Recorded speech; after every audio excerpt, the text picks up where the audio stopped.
ক্ষুদ্র একজন আলেম হিসেবে তাকে নিঃসন্দেহে তাকে আমি মুরতাদ ঘোষণা করলাম। মান সাব্বা নাবিয়ান ফাকতুলুহু। আমি সর্বপ্রথম ধন্যবাদ জ্ঞাপন করছি হালুয়াঘাটের তৌহিদি জনতাকে, যে হালুয়াঘাটের তৌহিদি জনতা আজকে শাহাদাত হোসেন আকন্দ নামে এক ধর্ম বিদ্বেষী, ইসলাম বিদ্বেষী, সকল ধর্ম বিদ্বেষী না, আবার সেই ইসলাম বিদ্বেষী আমাদের রাসূল সাল্লাল্লাহু আলাইহি ওয়াসাল্লামের স্ত্রীকে নিয়ে কটূক্তিপূর্ণ বক্তব্য দিয়েছে। বলেছে উনি বউ নিয়ে ব্যবসা করতেন। নাউজুবিল্লাহ। আরেকটা বিষয়, আরো অনেকগুলো তার বিষয়, শত শত বিষয় আছে, তার মাঝে আমি দু একটা বিষয় ফোকাস করতেছি। এই যে একটা বিষয় দেখেন, যে ধর্মের লেবাস পরিহিত জীবন্ত ইবলিশ দেখুন, আল্লামা মামুনুল হক সাহেবের ছবি দিয়ে বলেছে। একটা উদাহরণ দিলাম। তার দুই নম্বর একটা উদাহরণে আসেন, জামাত ইসলামের নারী শাখা গঠন হয়েছে। বাংলাদেশ গণতান্ত্রিক রাষ্ট্র, আমরা সবাই জানি, এখানে পুরুষরাও রাজনীতি করে, নারীরাও রাজনীতি করে, সেই হিসেবে তারাও পর্দার সহিত রাজনীতি করে। এখানে বলতেছে জামাতের সেবাদাসী, ট্রফি পাওয়া হুর, সুযোগ পাইলেই মাংনা পাইলেই বগল দাবা করে। এগুলো কি কোনো সভ্য দেশের কোনো ভালো মানুষের কথা হতে পারে? আপনারা বলেন, এটা কি কোনো গণতান্ত্রিক কথা?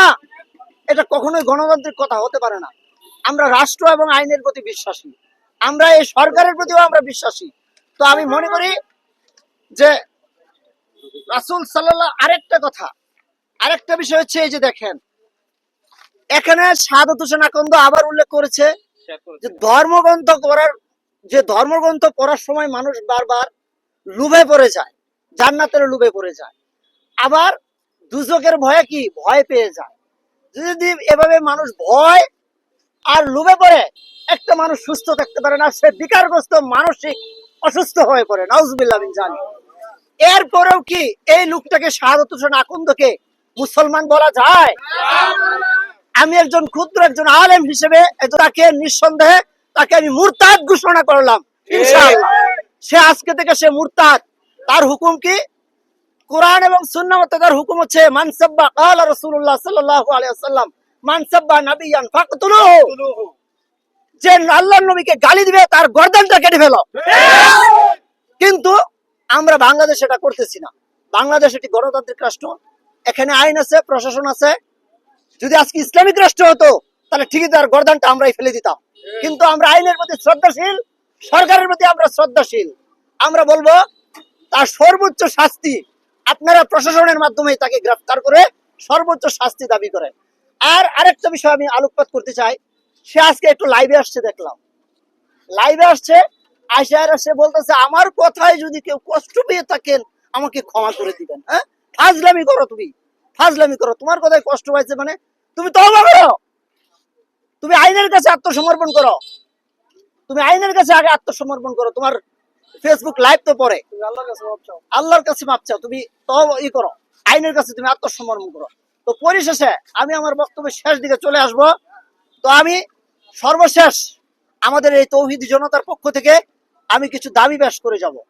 তো দাবিগুলো হচ্ছে, আমি বরাবর উপজেলা নির্বাহী অফিসার এবং হালুয়াঘাট থানা ইনচার্জ, বরাবর অফিসার ইনচার্জ হালুয়াঘাট থানা, দুজনের কাছে আমি দাবি পেশ করে যাব আমাদের এই তৌহিদি জনতার পক্ষ থেকে।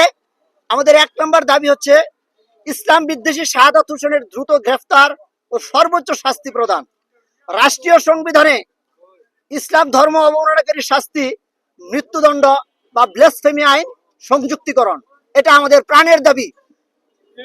শাহাদাত হোসেন আকন্দ সহ সকল ধর্ম বিদ্বেষীদের চিহ্নিতকরণ এবং গ্রেফতারকরণ। শেষ নবী হযরত মুহাম্মদ সাল্লাল্লাহু আলাইহি ওয়াসাল্লামকে অস্বীকারী কাদিয়ানীদেরকে রাষ্ট্রীয়ভাবে কাফের ঘোষণা করতে হবে। এরাও নবীকে কটূক্তিকারী, সর্বোচ্চ নবীকে কটূক্তিকারী হচ্ছে এই কাদিয়ানী, গোলাম আহমদ কাদিয়ানীরা। কিন্তু আজকে স্বাধীনতার 55 বছর 90% মুসলমানের দেশে কাদিয়ানীদের ব্যাপারেও কোনো কথা বলা হয় না, যার ফলে এরা আরো সাহস পাচ্ছে। আমরা প্রশাসনের প্রতি পূর্ণ আস্থা, সম্মান এবং বিশ্বাস রেখে আমরা আশাবাদী যে প্রশাসন দ্রুত তাকে গ্রেফতার করবে এবং বিচারের সম্মুখীন করবে। আমরা তাদেরকে 3 দিনের আমরা সময় দিচ্ছি।